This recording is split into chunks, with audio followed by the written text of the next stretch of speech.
You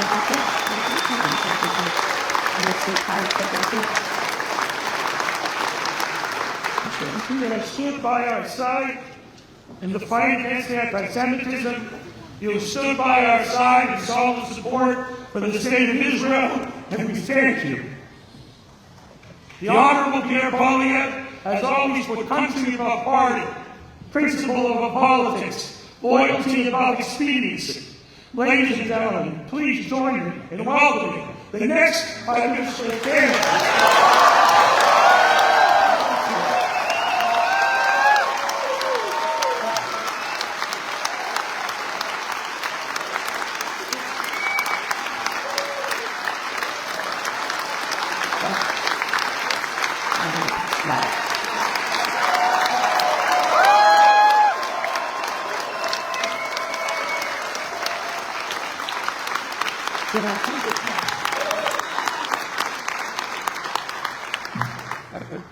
Shalom. Rabbi, Senator Sakos, Nidipsny Padus, distinguished guests. The Rabbi tells me that on this stage there have been 3 Israeli prime ministers, Elie Wiesel, and countless other dignitaries. So as you can imagine, it's a pretty big honor for a simple guy from the prairies.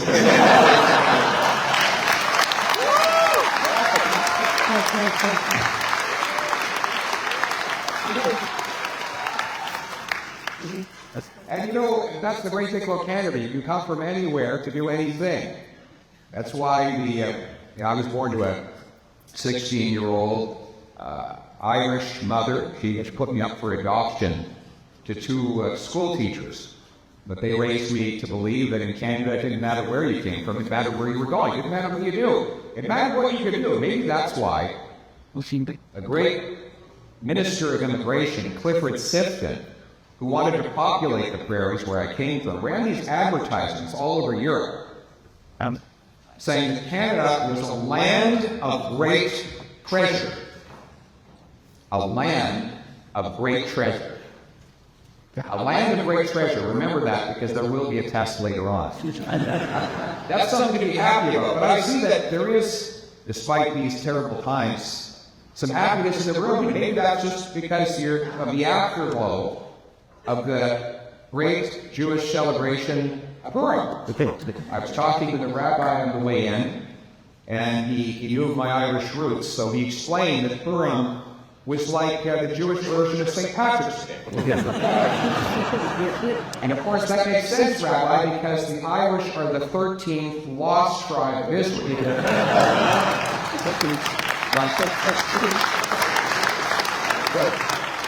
It's an incredible story, Kurt, isn't it, that led to these celebrations. We learn of the story of Purim in the scroll of Esther. And of course, you all know Hester being from Montreal. She was a bright young girl who went, oh, these are my people. Must have said something. A little breeze that blew in. I understand, though, that Hester was a smart young Jewish girl who studied at McGill, hence her scroll is called Megillah. For understanding of the origins. But in truth, it is a story that is appropriate for our times, isn't it? We saw a terrible monster called Haman, who wanted to destroy and exterminate the Jewish people from within the Persian Empire. And he plotted this destruction by trying to turn the king against the Jews and against Mordecai. Mordecai Richledge from Montreal, another Montreal. But of course, why was he mad at Mordecai? Because Mordecai refused to bow his head. Remember that. The anti-Semites then, who wanted to destroy the Jewish people, gave the Jewish people an easy way out. Bow your head, renounce your faith, and we'll leave you alone. We'll stop persecuting you. It would be kind of like a voluntary extermination. You can exterminate your own history and your past, That would have been the easy thing to do. But Mordecai and Esther and all of the great Hebrew people refused the easy path. They stood strong. They kept their traditions. And, if I can test my own Hebrew, they did, and I quote, Kimu v'kiblu haYehudim. The Jewish people accepted and affirmed. Accepted and affirmed.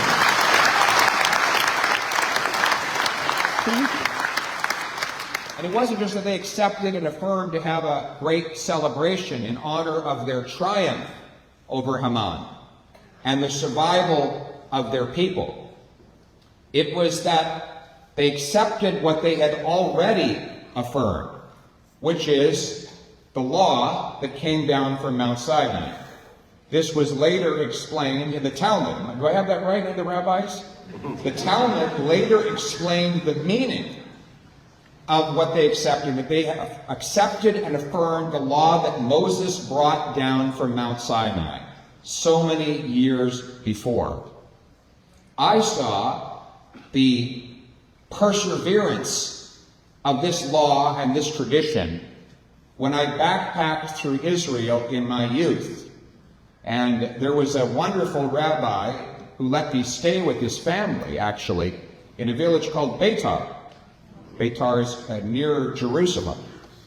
And Ephraim Shore, who had left London, Ontario to make Aliyah and study and become a rabbi, I got to know him through a friend. He invited me for a Shabbat because I wanted a real Shabbat experience. So I went to Jerusalem, to the wall. I witnessed the prayers as the sun was going down, and just before it did, I got on a bus. And the bus driver took one look at me, and he said, "You don't belong in Beitar." He didn't believe I had a good reason to be there. So I said, "I'm staying with this guy, Ephraim Shore." He said, "How do I know that?" I said, "Well, I'll call him on my cell phone." I called him and handed him, the bus driver, the phone. And he cross-examined Ephraim Shore to make sure that I did not have evil designs. And then they passed the phone around to other people. And they said, yeah, your friend Shore, he's legit. Let's let the kid go to Beitar. So when I got there, I experienced the most beautiful Shabbat ever. Here he was with his half-dozen kids and his beautiful wife sitting around the Shabbat table, candle lit. Then, of course, they opened, I think it was the Mishnah, and they started debating points in the Mishnah, squabbling over this comma and that detail. And I thought, this is fantastic. I feel like I'm in the House of Commons. And as the night went on, they sang these beautiful Hebrew songs. And what struck me is that more than 2,000 years ago, on the same land, the same people were singing the same songs. That is the truth.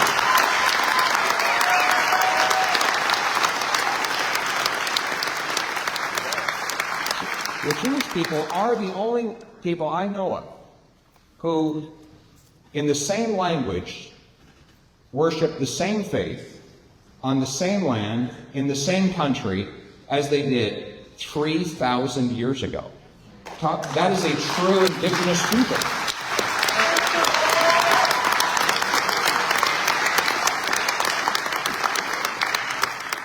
Which gives inspiration when you think about all the hardship that it took to stay true to what they had accepted and affirmed at Purim, to the law that Moses had brought down from the mountaintop as he led his people through the desert, out of bondage, and to the promised land, a land to which he would not arrive himself, but which he would bequeath to a generation of Jews who would carry on that tradition.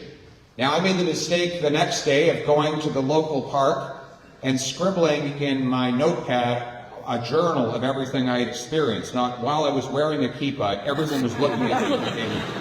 This guy must have missed the rule. You're not supposed to pick up a pencil on Shabbat.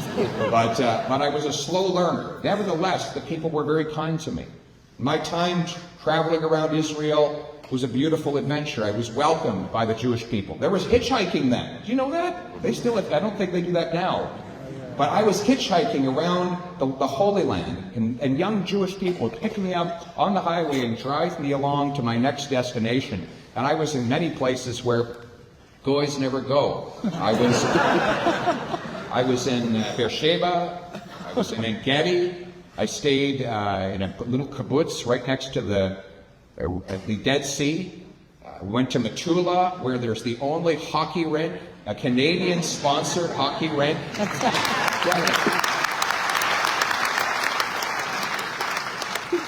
We went to the Golan Heights.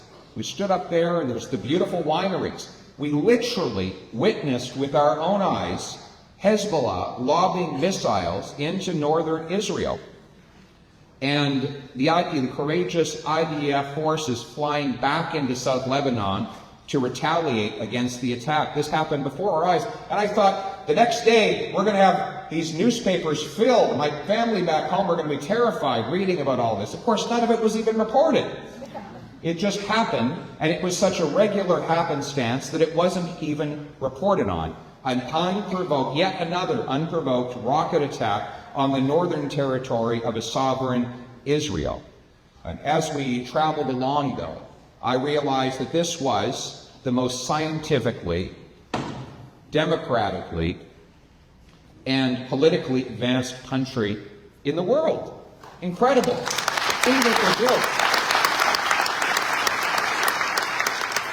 There are more Israeli companies on the high-tech NASDAQ exchange than there are companies from all of the continent of Europe, which is literally 100 times bigger than Israel.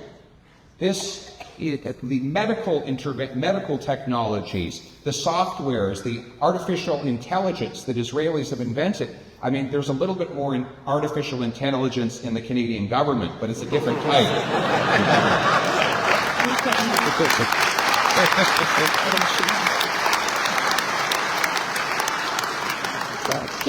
I came home from that trip, though, determined to stand with my friends in Israel, and not long after that, I joined with B'nai B'rith at B'rith, and then the Canada-Israel Committee, now CIJA, and we launched a full-scale campaign to criminalize Hezbollah, which up until that time was completely legal in the country.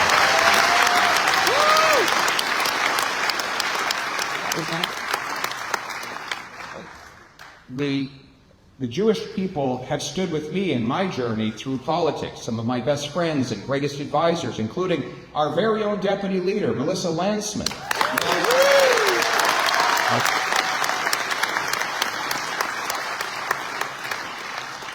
Now it helps me lead the charge in Parliament for our shared values. Many times our focus is on domestic, cutting the taxes, building the homes, fixing the budget, stopping the crime. Sometimes it's international.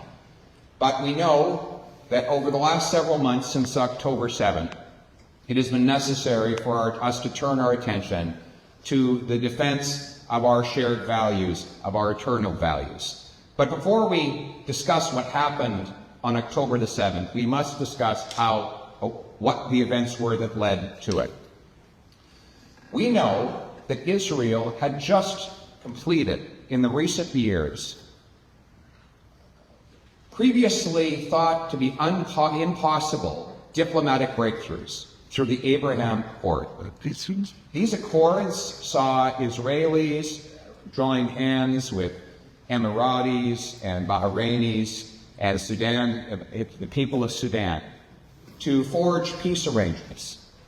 And the widespread speculation was that Saudi Arabia was next. Could you imagine what a breakthrough for peace it would have been if the Jewish state had successfully concluded an accord for peace and recognition with the homeland of Mecca and Medina? This would have charted in a new era of peace and friendship among the Abrahamic peoples, all of the Abrahamic peoples. And it was this hope that most terrified the terrorists who carried out their attack on October 7th. And more importantly, the state sponsors who orchestrated it all out of Tehran. They worry that their mission to destroy the Jewish people and Israel would be mortally wounded. Their mission would be impossible if Muslims and Jews were able to unite together in peace. What's worse, what scared them even more, was the possibility that the Palestinians have a hopeful future, a vested interest in the days ahead of them that would distract them from this endless conflict with Israel. You see, the Palestinians have a tremendous opportunity to build a peaceful and prosperous future. I mean, we see the poverty and suffering in Gaza, and we think, what could people possibly have been hopeful about? Well, the answer is plenty. It is a well-situated piece of geography right next to the Mediterranean. Look at the countries in the Gulf, how much prosperity and opportunity that they have been able to build for their people. Not only that, effectively speaking, Hamas had total independence to run Gaza after the Israeli government unilaterally withdrew in a painful decision whereby the government of Israel literally arrested its own people and dragged them out of the Gaza Strip and back to the Israel proper. A deeply controversial decision that effectively meant Gaza was going to be governed by the government in that land. So when they say end the occupation, in Gaza, the only occupier was Iran. Iran was occupying Gaza through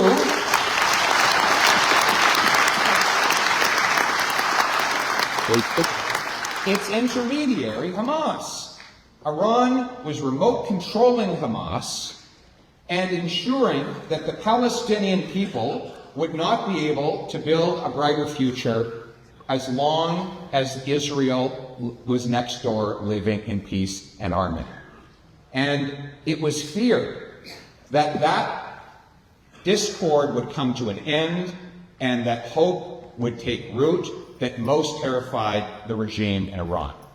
And so they orchestrated the attack. The Hamas leaders traveled to Tehran, they got funding and weapons from Tehran, and ultimately coordination. I'm sorry, but I refuse to believe that ragtag terrorists in Gaza were able to accumulate all of those weapons and all of that intelligence and coordination on their own. This was an outside job. And why is this important? It's important because it forms our policy as a country towards Tehran. And its terror arm, the IRGC. The IRGC murdered 55 Canadian citizens and 30 permanent residents by firing an unprovoked missile at a civilian commercial aircraft, PS-752, over 3 years ago. Let's get this straight. This group operates legally on Canadian territory. It can recruit, coordinate, mobilize, fundraise legally on Canadian soil over 3 years after they murdered 55 of our citizens. What is our Prime Minister thinking? It's time to ban the IRGC.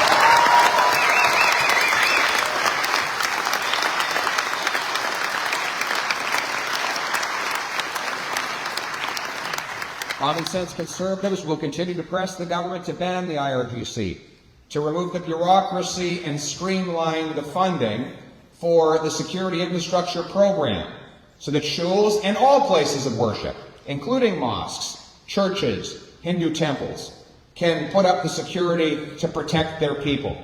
This should not be.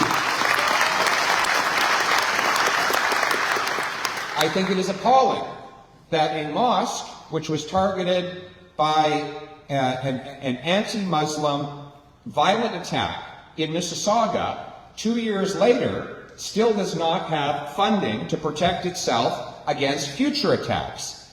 I think it is appalling when I hear synagogues and churches are buried in paperwork for what should be a very simple rebate program that will help all of our places of worship secure themselves with cameras, personnel, and other necessary things that will keep them safe in an increasingly dangerous world.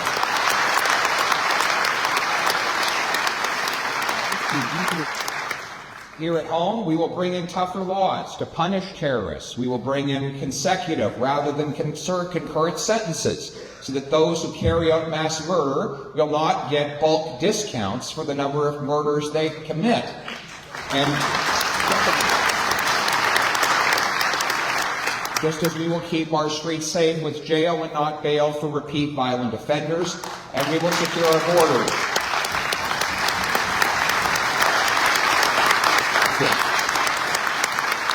We will secure our borders and our ports against the drugs and guns that finance terrorism and that lead to the loss of life here in Canada. We will stand with the Jewish people on campuses fighting anti-Semitism universities.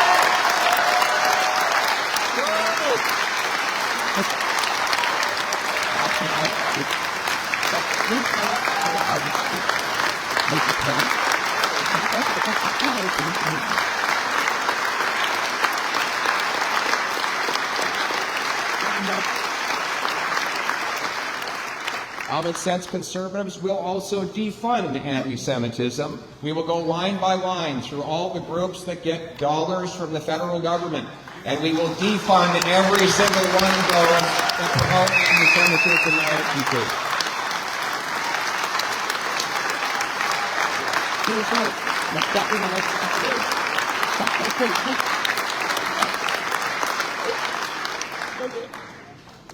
And then comes the difficult question of the Middle East.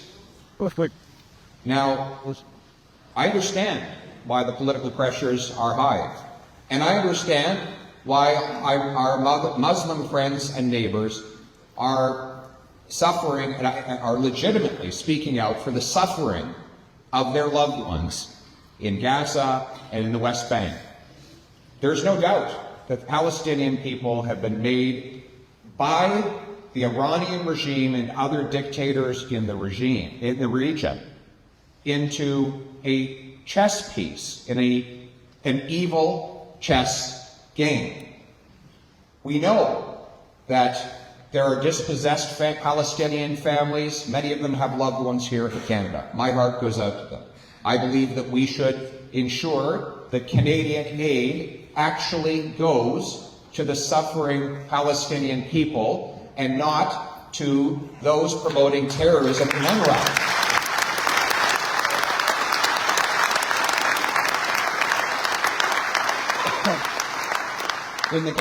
When our government sends money to UNRWA, it commits to an organization whose members were involved in the attack of October 7th, and it takes money away from legitimate aid to real Palestinians who are suffering in Gaza and in the West Bank.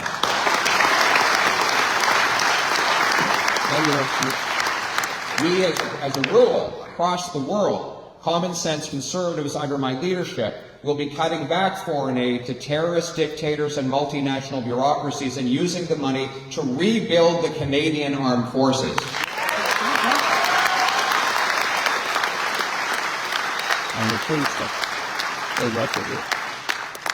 We will continue to stand up for the right of Israel to defend itself. We will do that.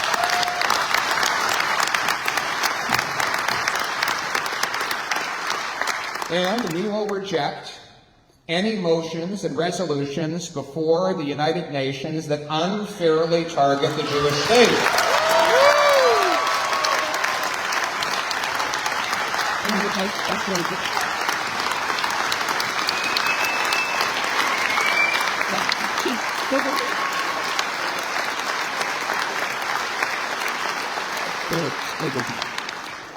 We believe in a negotiated two-state solution with Palestinians living in peace and harmony next to a Jewish state, where we build prosperity, liberty, and opportunity for both peoples, and where all the Abrahamic peoples have access, unhindered access, to their places of worship. But we say, I want you to know, I say all these things in mosques. I do go to mosques. I love meeting with the Muslim people. They are wonderful people. And when the issue of Israel comes up, I say, I'm going to be honest with you. I am a friend of the state of Israel. And I will be a friend of the state of Israel everywhere I go. We can no longer have the two. We can no longer have this business of saying one thing to one group and another completely different thing to a different group.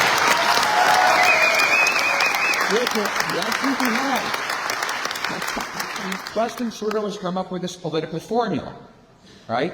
He sends one group into synagogues to say one thing, and then he sends another group of MPs into mosques to say precisely the opposite. But here's the thing. Individual MPs don't have a vote at the UN. Individual MPs do not make decision on how foreign aid is distributed. Individual MPs do not have the ability to speak for the entire Canadian government on the world stage, because there is only one Canada. So that formula, while it might make for good politics, to have one individual MP who says the right thing in order to get a seat back and keep Justin Trudeau in power, does not solve the problem of having Canada take the right and principled position for all of Canada, one position around the entire world.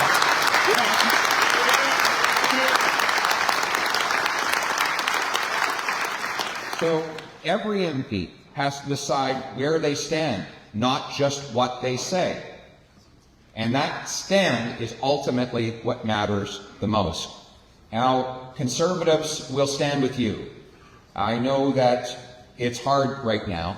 Many of you feel alone. You feel scared. You question whether you should take your mezuzah off the door, the Star of David off your chest, the kippah off your head. I can't even imagine the thoughts that go through your head when you contemplate such things. No one in Canada should ever have to hide their faith in order to feel safe.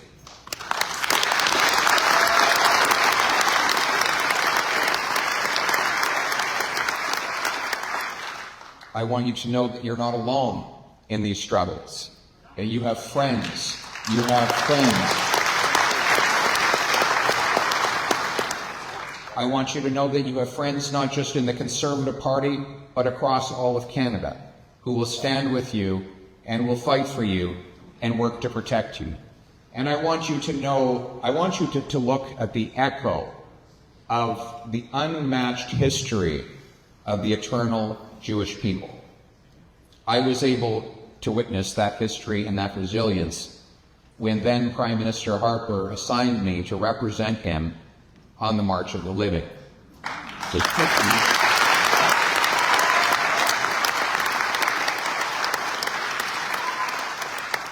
For those who've not been, it is a walk from the first concentration camp, Auschwitz, to the most prolific death camp, Birkenau. Survivors, their loved ones, and supporters lock arms on this long and painful march. I remember being shaken by the images that I saw there. The prosthetic limbs that had been ripped off incoming prisoners and gathered up in a storage room, the sheared hair, the jewelry, the instruments of torture. I remember when I witnessed all of this, how horrible it must have been for the little children who were marched into those horrendous gas chambers. And what struck me most, though, was when we were taken to a brick building, and the guide said to us, "This is the building where they kept all the stolen plunder of the incoming prisoners, the jewelry.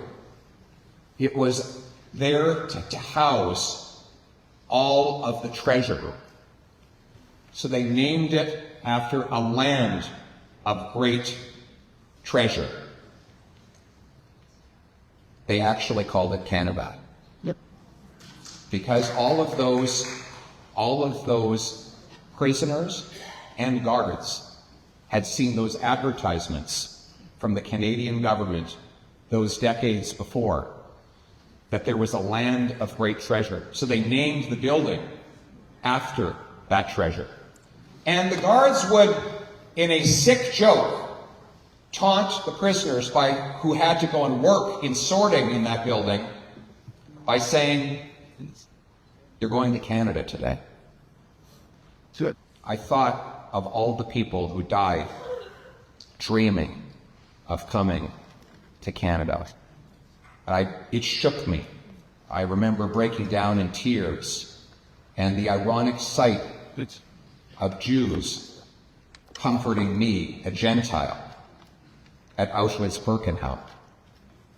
It made me think of how lucky we are to be here, and how important it is for us to extend those treasures to the rest of the world by standing up for what's right here, now, and everywhere.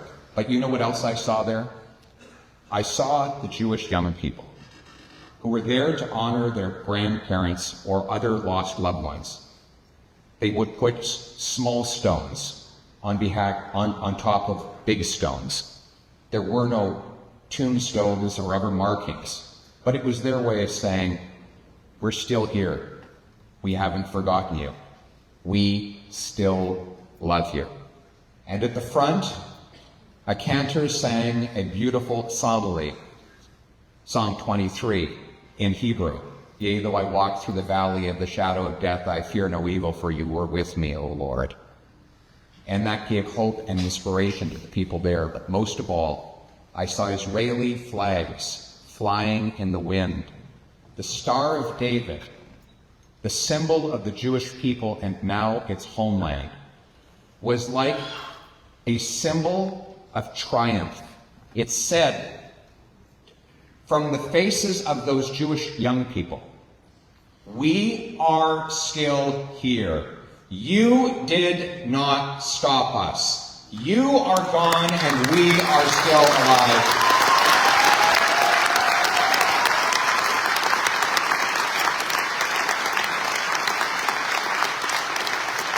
Think of the trash can of history. It is filled with those who have tried and failed to destroy the Jewish people. From the Pharaoh, to the Haman, to the totalitarian socialist dictators of Hitler and Stalin, all of them have been defeated. And yet the Jewish people still go on. I don't know what the world will bring tomorrow. I don't know, much less 100 years from now. But I do know this, that 1,000 years from now, whatever is going on Fridays, as the sun goes down, there will be a Shabbat in Israel. Those songs will still be sung. The Jewish people will go on, and they will still say, Am Yisrael Chai. Thank you.